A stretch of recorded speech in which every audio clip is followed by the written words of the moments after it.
Today on the Trent Out Loud podcast. This is a huge development in the case, in the Diddy case. Diddy literally paid her for this information not to come out, and it's coming out anyways. What up? It's your boy Trent Out Loud, and I'm back with another episode. All right, I'm in a good mood today. I'm in a good mood all the time, but I feel like I'm a little extra hyped today. All right, I got one lead story for you. We're going to talk about, you guessed it, Diddy, but it's actually Diddy through Cassie. So that's our one lead story. Then we got quick news. We're going to talk about a new law that's passing, Rod Wave and GloRilla. I also have a hard time pronouncing her name, GloRilla. And then we're going to jump into speed news. We've got some Pusha T, Mike Tyson, question of the day, and then we're going to close out with sports news.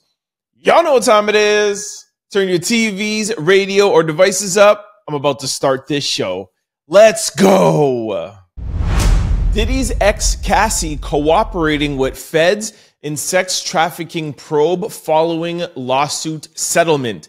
All right, like I've been saying to you guys every day, there's Diddy news every day, but this one is actually really new, I guess. I shouldn't say new, but different, because now we have information that somebody, Cassie, the biggest civil lawsuit that Diddy has had, is working with the feds. She's actually cooperating.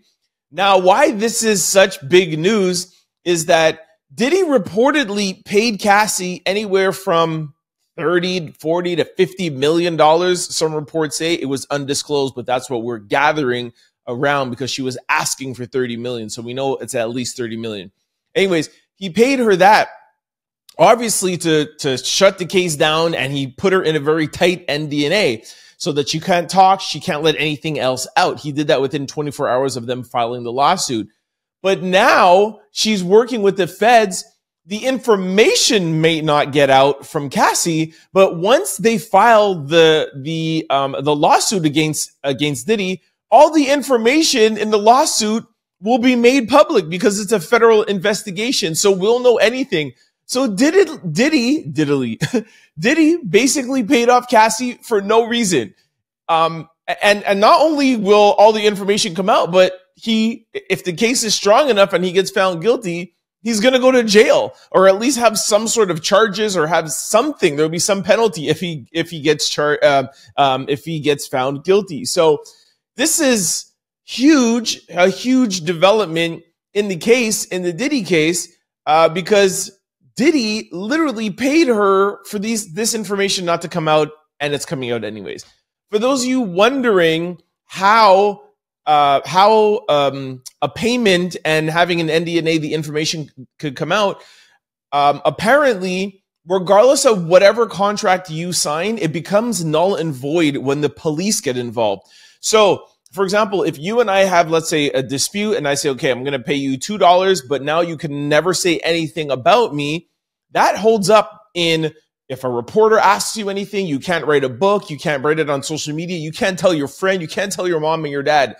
And NDA can shut all of that down. However, the law supersedes that. So any information that the police or law enforcement ask you, you have to tell them. Well, you don't have to tell them, but you can tell them, and that NDA supersedes that. So all of Cassie's information is getting told to the police, will be used against Diddy in the court system if the federal agents and the federal bureau decide to press charges. So this is a huge development in the case.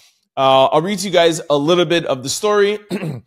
Diddy's ex-girlfriend Cassie is reportedly cooperating with authorities in the mogul's federal investigation, according to an exclusive report by TMZ. So this is an official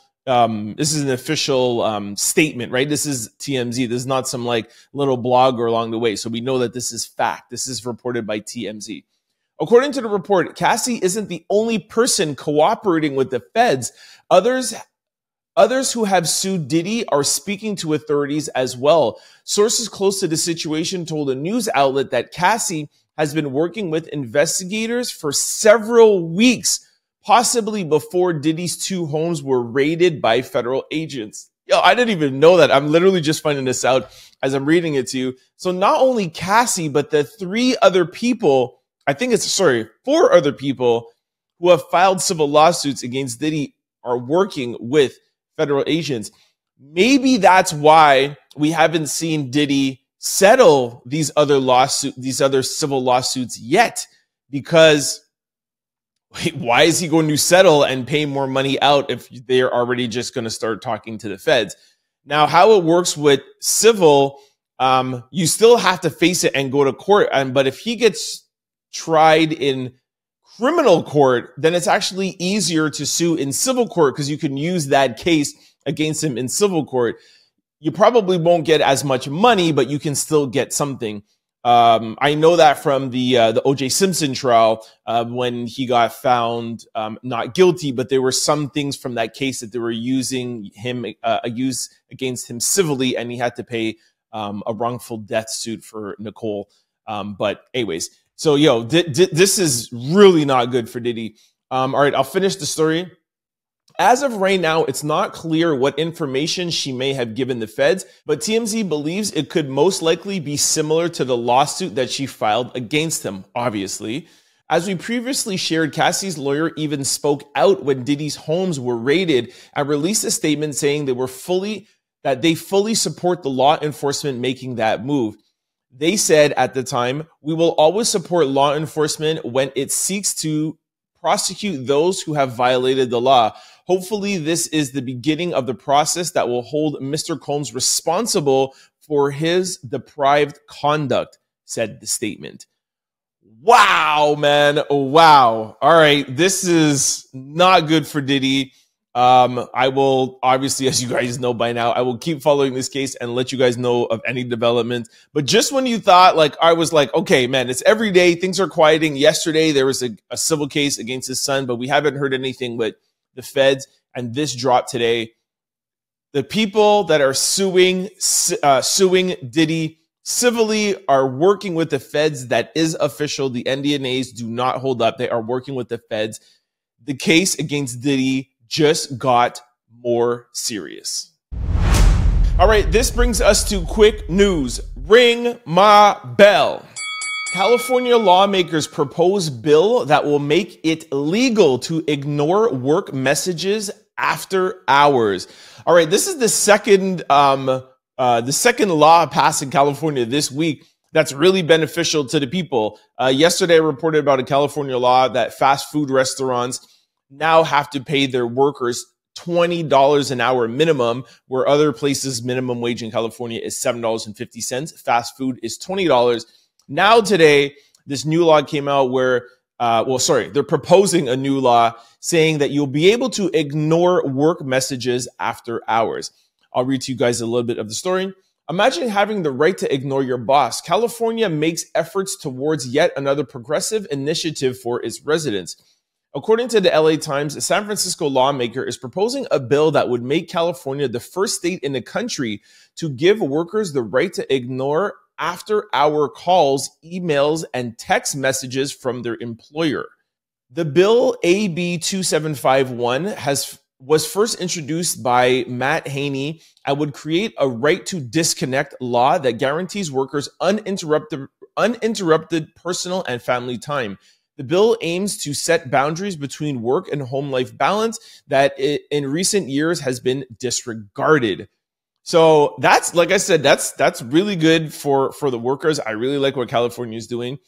If you look into the comments, a lot of people under the story are like, hold on a second, I've never been answering my employer's phone calls. Like, what's going on?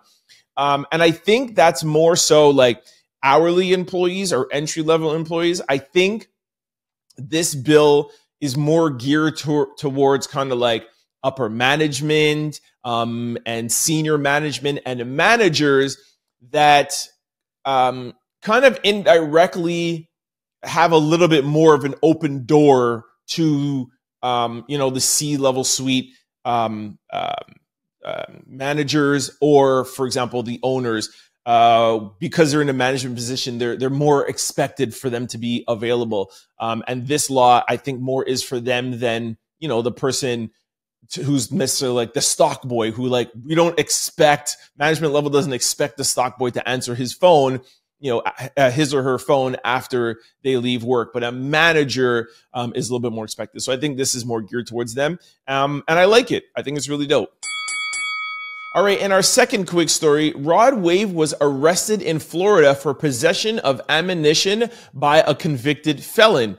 Okay, hold on a second. Before I read the story to you, his lawyer put this out literally like half an hour or 45 minutes after that story came out and said, Rod Wave's legal team releases a statement regarding his arrest, and it states Rod Wave is not a convicted felon. So I'll read you guys a little bit of the story because I'm a little confused. I don't even know if it's okay to have ammunition, but not if you're a convicted felon. So let's read the story and find out. Rod Wave's legal team is calling his arrest cap. According to TMZ TV, Rod Wave has since been released on his own recognizance. However, according to jail records, the singer is still being listed as in custody. His attorney, Bradford Cohen and Mark Rankin released a statement saying, the officer that made the arrest is incorrect. He is not a convicted felon and has never been a convicted felon. We would have hoped additional research would have been done prior to them filing these charges. All right, so that still doesn't give us the proper information, and it's like the story just said, it's a little bit convicting. Convicting. A little bit confusing because in the same report, it's saying that he's in jail, and other reports are saying that he's out of jail, and we don't even know if he should even be in jail because if you're not a convicted felon, you should be allowed to carry ammunition. So this is a developing story, but for those of you who are Rod Wave fans, just know that even if he is jailed, according to his lawyers, he will be out soon because he was never a convicted felon, and this looks like it's a mistake done by the police. All right, and our third quick story, GloRilla was on Club Shay. Shout out to my colleague Shannon Sharp, podcaster, YouTuber Shannon Sharp, had GloRilla on, and she had a lot to say. She spoke about blocking Kai Sinai, saying that it was a joke. She spoke about shooting her shot with Dame Lillard, and she also spoke about what her Mount Rushmore of rap is. I have a little clip. Take a listen. Give me my Rushmore rappers. You can go back far as you want to go, or you can go right now. Give me your 4 best rappers of all time. Lil Wayne, Drake, Eminem, and Jay-Z. All right, so of course I couldn't play the whole thing as, copyright reasons, but she said, hey, I'm only 24 years old. I'm young, so I don't have a whole plethora of experience in the rap game, which is a little bit shocking because even a lot of the young rappers that are signed, like they know their history of rap and will know like a Tupac, Biggie, like Run DMC, LL Cool J, and Ludacris, DMX. Like you can go on and on with like lyricists before. But I still respect her list. Like she put J, she put M. I didn't think she was going to put Eminem. And if you can put Eminem, that means you can go back 15 or 20 years. So there's a lot more lyricists. And I'm surprised that there was not some females on there. Little Kim, Foxy Brown, MC Lyte, Queen Latifah. Like we could keep on going back and back. But hey, that's her list. I respect it. I'm not surprised that Drake was on there. Drake is the GOAT. He would be on my Mount Rushmore too. Yeah, I was a little surprised that she threw Eminem in there. And of course, I get why she would say Jay-Z, but I don't know why there was not a woman on there and why the Eminem was in there if that's 15 or 20 years ago and you couldn't go back in deeper. So anyways, but shout out to GloRilla. And of course, shout out to Shannon Sharp. Y'all know how much I love Shannon Sharp and I'm always supporting him. I haven't watched the whole interview, but I watch every single Shannon Sharp, Club Shay interview, so I can't wait to digest this one. It's all over the internet. Most of the people are picking up on her her comments that her shooting her shot at Dame Lillard. Y'all know I'm a big Dame fan. So she doesn't, I did see that clip. She doesn't address it. She doesn't answer it. She said like, at the end of the day is going to end or something like that, where it's just like, hey, I shot my shot. Shannon is like, what? Is that an answer or not? So she doesn't answer 100%. We all know that she did shoot her shot, but she's not answering like if they're dating or if they hooked up or whatever. And she also talked about Kai Sinai. So anyways, if for those of you who are Shannon Sharp fans or GloRilla fan, make sure to check it out. If there's anything else after from watching it, I'll let you guys know, but go check it out. It's obviously always going to be a good interview with Shannon Sharp. All right, in our fourth quick story, judge denies Jonathan Majors' request to drop charges in assault case. Sentencing set for April the 8th. All right, for those of you who have forgotten, Jonathan Majors with, what was his girlfriend's name? Yeah, Grace Jabari.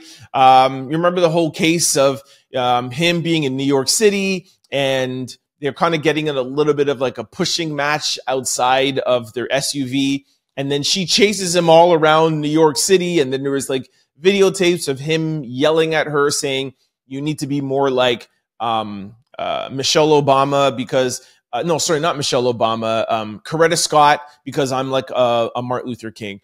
That story, for those of you who don't remember. The reason why this made headlines, just to remind you guys, is that from the videotape we saw, it didn't really feel like assault. It felt like she was also assaulting him, where they both could have been in the wrong, and she's one chasing him around New York City. So we don't understand why he was found guilty. Of course, there is the whole race thing. He is a black man and she's a white woman. So the whole racial charge thing of, you know, a white woman crying that a black man hit her, and that's what is what making people upset, obviously. And he's maintained his innocence through this whole thing.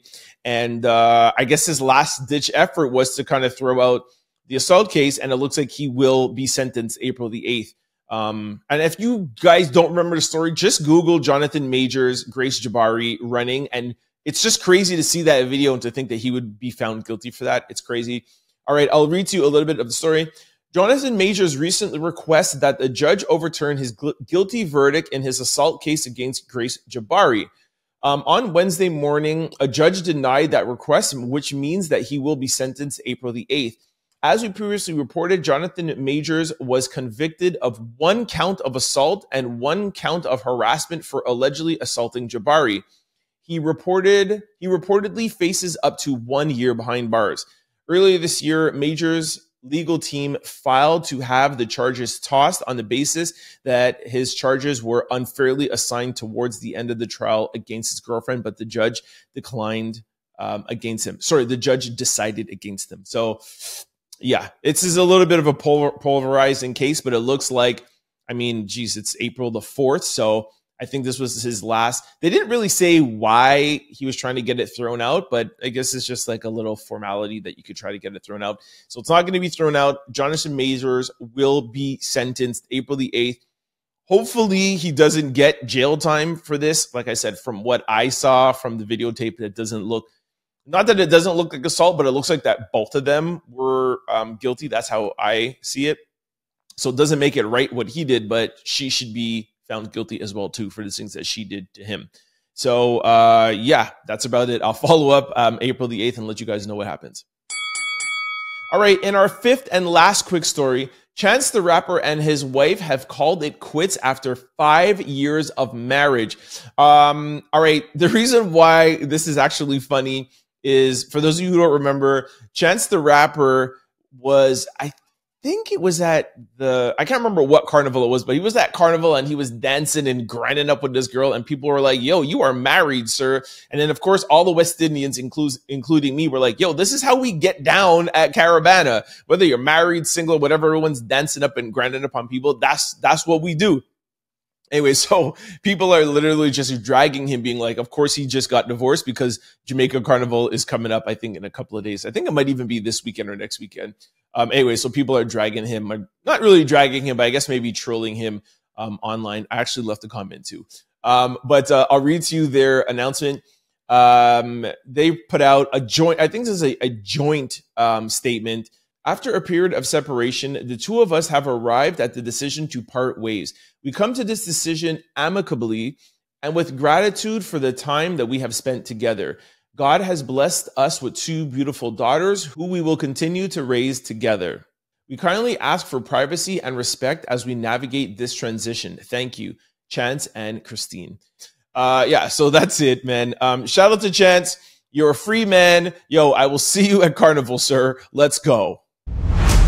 All right, this brings us to speed news. Ring my bell. Pusha T has entered the Drake chat. Somebody put on Twitter, I don't even know who this person is, John Q.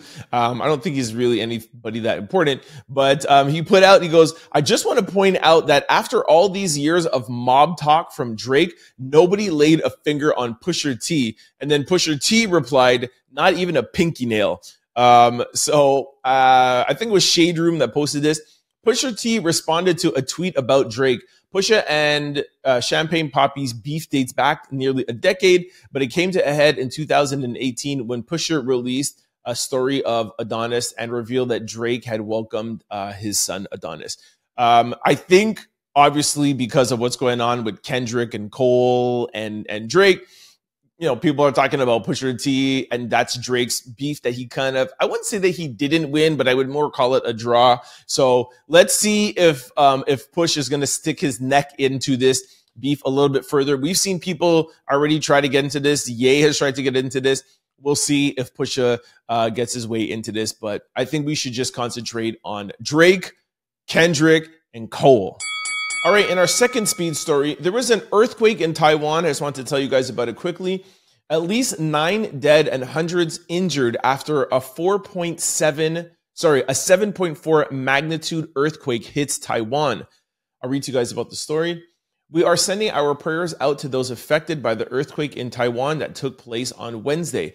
According to CNN, at least 9 people have been confirmed deceased and over 900 have been injured. There have been hundreds of buildings destroyed, and rescuers are at work helping those who have been trapped. The earthquake has been described as one of the strongest in the last 25 years. I'm going to put up a little bit of the video beside me while I read the rest of the story. For those of you who want to see, you can go on my YouTube page at Trend Out Loud. It's actually really, I've never really seen something like this. You're seeing like the cars are kind of like bouncing almost. It looks like they're on hydraulics, but like they're cars driving on a highway and they're literally come to a stop and you really see the cars bouncing and the earth shaking. It's actually pretty scary to see.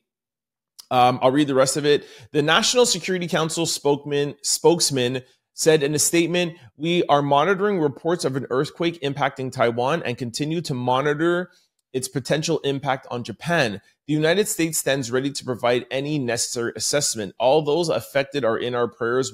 We'll continue to keep you updated on any more developments. So from us two here at the Trend Out Loud podcast and CFQR600.com and AM, our condolences and our thoughts and prayers out to everybody in Taiwan that has been affected by this earthquake.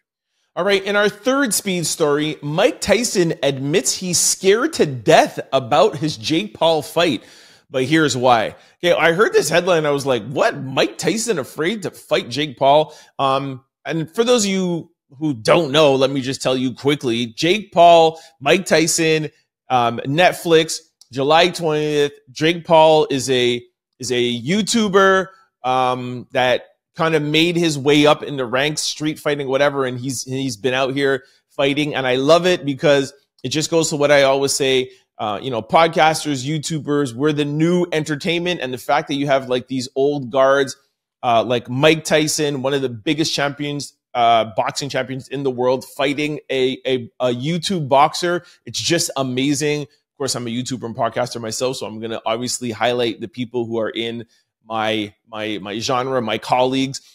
So I'll still be going for Tyson. Don't get it twisted. I'm a Tyson fan, but I still like what Jake has been able to come up with. Anyways, let me read you the story and tell you why that Mike Tyson is afraid, because it will make sense when I tell you the story. Mike Tyson is gearing up to fight against YouTuber Jake Paul, and although he's considered one of the greatest boxers of all times, he's opening up about his fears and how he manages to face them head on. In a recent interview with Sean Hannity, Tyson, who is set to fight Jake Paul, a rising star in the boxing world with limited boxing experience, talked up his mindset and admitted, I have a weird personality. I don't think it's weird, but I do have a weird personality. Whenever I'm afraid to do something, that's what makes me do it, Tyson added. I was afraid to fight Roy Jones Jr. in 2020. I was 100 pounds overweight. I was however years old, 54, 53 years old during that fight. But I said, let's do it. Anything I'm afraid of, I confront it. That's my personality right now. Right now, I'm scared to death. Tyson believes that adversity and nervousness are the key drivers to his success. He states, I've always believed that adversity and nervousness pretty much catapulted me into success. If you don't have these feelings, if I didn't have these feelings, I wouldn't go into this fight. I have to have these feelings to fight. Without them, I would never have gotten into the ring. So that makes a little bit more sense because I'm sure he's not really afraid of fighting Jake Paul, but I think he's just afraid just in general. He's talking about like the anxiety of performing and going out there. So Tyson is going to beat the crap out of Jake Paul. But I do like the story, and I do like that, you know, he's just admitting that he has like nerves, he's older, and he needs to get these kind of like juices flowing to pump him up. But trust me, y'all tune in July 20th to see Mike Tyson beat Jake Paul's butt. All right, in our fourth and last speed story, Young Miami and Sexyy Red have a twerk off. This actually started yesterday. Sexyy Red was twerking, I think it was on Facebook or Twitter or whatever. And then she said, yo, she added Young Miami. She goes, yo, Young Miami, you got 24 hours to respond. I didn't really think anything of it because I didn't even think Young Miami would actually respond. But she did respond, and people are voting all over the internet. And it looks to be right now that that Sexyy Red is winning. And people are saying that, like, Young Miami, she loses by default because she's a little bit fake out here. I'm going to put both videos up. I'm going to put Sexyy Red's video up of Sexyy Red twerking. I'm going to put Young Miami's up on my YouTube. Check it out at Trend Out Loud. You guys vote. I want to hear your votes. Let me know who you think is winning in this twerk off battle. Are you Sexyy Red or are you Young Miami? Send me an email at trendoutloud@cfqr600.com. or comment right under my YouTube page underneath this video, or send me your comments or DMs on any of my social media platforms at Trend Out Loud. By the way, y'all know who my winner is, Sexyy Red. All right, this brings us to question of the day. I got two questions of the day. I think if I go through them quickly enough, I could fit both of them in. What instantly ruins a hamburger for you? This I thought was hilarious. All right, here's the first one. All right, grilled onions. Somebody wrote pickles and raw onions, sloppy bun, pickles, raw onions, big SSA tomatoes. Big S, I don't know what that means. Yeah, Nicole wrote tomatoes, mayo. Maverick Music wrote tiny onions at McDonald's. J Tiff Official wrote mayo. Tomato, avocado, mayo, pickles. All right, this is what I wanted to hear. Mustard, uncooked inside. Somebody wrote a strand of hair, pickles, mayo, the meat. Somebody wrote eggs, pickles, mayo. Okay, this is what I wanted to talk about this. Here, let me see. Soggy bread. So basically, if you go quickly, like literally more than half the people say mayo. Yo, the most important ingredient on my hamburger is mayo. I put ketchup, relish. I don't put mustard. You know, I put a little bit of hot peppers, whatever. I load so much mayo on my hamburgers. Am I the only one that loves mayo? Like, I don't understand. I could put mayo on so much things. And I think to make it worse to some of you, I don't even want mayonnaise. I like Miracle Whip. There's a difference between mayo and Miracle Whip, and I love Miracle Whip. Yo, when I go to Harvey's, for those of you who are watching in the US, that's our equivalent to, let's say, like a Burger King. I know you guys don't have Harvey's in the US, but that's the only fast food thing that I eat, actually. And you could dress at Harvey's. The great thing is that you could dress it how you want, like at McDonald's or Burger King or Wendy's. Your burger just comes out. At Harvey's, you literally have like a plethora of things, right? You have your salad, your tomatoes, and you could dress your hamburger however you want it. It's amazing. Literally, more mayo, and then I ask for a side of mayo so that when I have my burger, I can literally eat my burger and dip it into the tub of mayo. That's how much mayo I need. Anyways, that's my answer. I wanted to tell you guys about that. And let's go to the second question of the day, which is a little bit more insightful, I guess. What addiction is the hardest to quit? I love these answers here. Somebody put a rooster, a girl. I think you could know what that is. That's hilarious. Graphic Kick 44 wrote social media and refined sugar. Good answer. Little Duval wrote women. Totally agree. Chromaz wrote McDonald's. Dominique wrote the vape got me hooked like Coke. Yo, I know people who vape that are mad addicted, man. It's actually super crazy. So yes, that is a very hard addiction. Don't start vaping. Somebody wrote people pleasing. Very good answer. That is something very hard to quit. The Cake Queen wrote cakes, pies, cookies. I'd go on donuts, candies. Somebody wrote the gas. I don't know what that means, but okay. Let me see. Somebody, JC Jones wrote the one you're addicted to. It's a good one. Getting out of those bad relationships. Somebody wrote a Virgo. I'm not into astrology that much, so I don't even understand what that means, but I know people do be ishing on Virgos a lot. Best Jerkhouse wrote, eating was like crack to me. I would eat our food 8 times a day. Okay, they're just trying to promote the Jerkhouse. Somebody wrote weed. That's a good one. Soda. That's a good one. Procrastination and negative small talk. Very good. Somebody wrote the hub. Beach glitter. I'll try to read this. It's PG-13. When you constantly getting good, those become very addictive. Those that know understand, respectfully. And she has a bunch of eggplants. Somebody wrote overthinking, and somebody wrote procrastination. So all good ones. The gym, but that's a good addiction to have, is the gym. Late night snacks. So there we go. This person, Ivory Snow, just gave me what my answer is. For me, a very hard addiction to give up is sugar and snacking. I'm actually trying to stop it right now. Not necessarily just because I need to lose weight. I don't need to lose weight. I'm totally fine. Just health reasons. It's just not good to snack. It's not good to eat late at night. But I got into this routine of like every time before I was going to bed, I was buying like these mixed nuts with like chocolates and this. And then I love fruits, but I was buying like these sugar, those dry sugar, like pineapple and prunes, sorry. And apricots, and I was buying chips, and I was just snacking like crazy. So I have a salt addiction and a sugar addiction.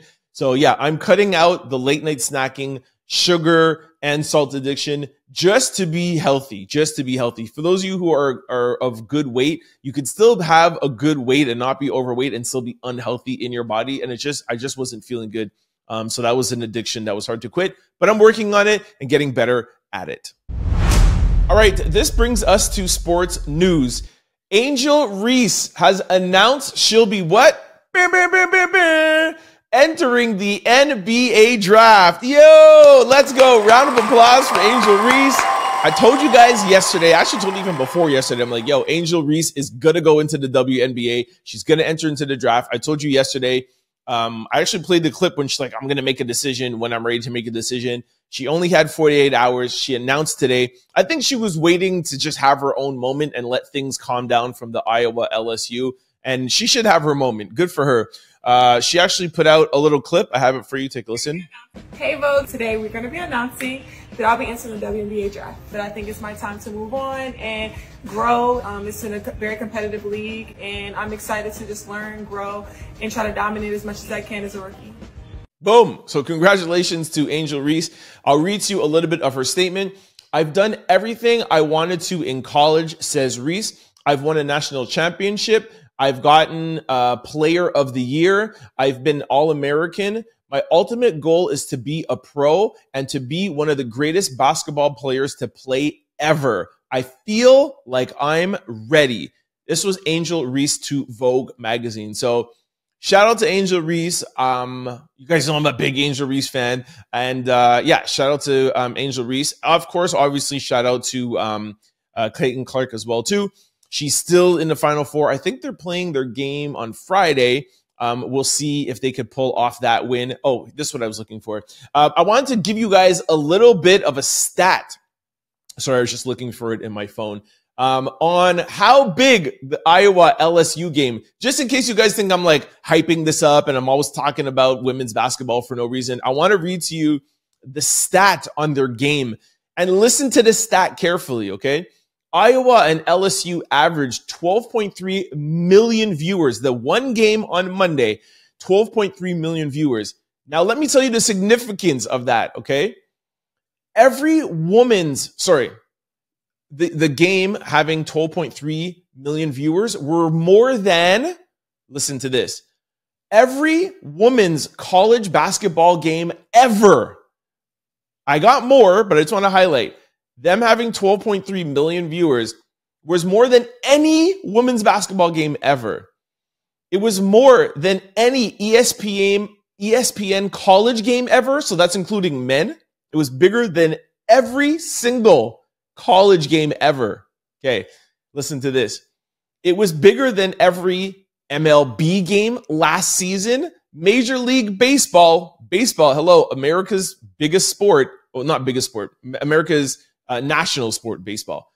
That game was bigger. It was bigger than every NHL game, National Hockey League. It was bigger than every National Hockey League game last year. It was bigger than every MLS game last year. And it was bigger, listen to this, than every NBA game last season except for one game. That is crazy. And bigger than every CFB regular season game last year except for one. Yo, man, congratulations to the girls, man. Congratulations to the NCAA. Congratulations to March Madness. Yo, I take off my hat to these ladies, man. Angel Reece, Caitlin Clark, everybody tuned in. You guys broke records. This is why I was saying that Angel Reece needs to go into the WNBA now, because the hype that her and Caitlin Clark have right now is almost unmatched. They are going to get so paid. They're going to get so many sponsors, so many deals, and I love this for both of them. Let's see if Caitlin Clark can actually be a national championship like Angel Reece is. That's the one thing that she has over her. But even if she doesn't win, she's still going to get her money. So shout out to both those girls. Shout out to Caitlin Clark and shout out to Angel Reece. All right, that's it. That's my time. That's the end of the show. I hope you guys liked it. As always, for those of you who are listening on the radio, you could always listen to the Trent Out Loud podcast on YouTube or on podcast platforms. Just search Trent Out Loud. It's available on demand. All podcasts every day are on podcast platforms and on YouTube. Search Trent Out Loud. And vice versa. If you're listening to this on YouTube or on podcast platforms, know that I am on the radio, CFQR 600. CFQR600.com or 600 AM if you're in Montreal. Weekdays from 11 to 12, I am on the radio. The Trent Out Loud podcast is on the radio. We mix this podcast in with 90s and 2000s hip-hop and R&B. It's super dope to hear the news, to hear all your quick news, speed news, lead stories, mixed, infused with your favorite classic hip-hop and R&B tracks. Tune in weekdays from 11 to 12. Thanks for checking me out. Thanks for listening. Peace. Don't forget to like, comment, and subscribe. It's your boy, Trent Out Loud. Peace. For more content, you could subscribe, download, or listen to the Trent Out Loud podcast wherever you listen to your podcast, or you could watch us on YouTube. Just search Trent Out Loud. For showtimes and updates, you could follow us on all social platforms at Trent Out Loud. Go to signupexpert.com/Trent. Once you sign up for all betting apps and get all your bonuses and get all your rewards, go to your app store and download BetStamp and use promo code TOL.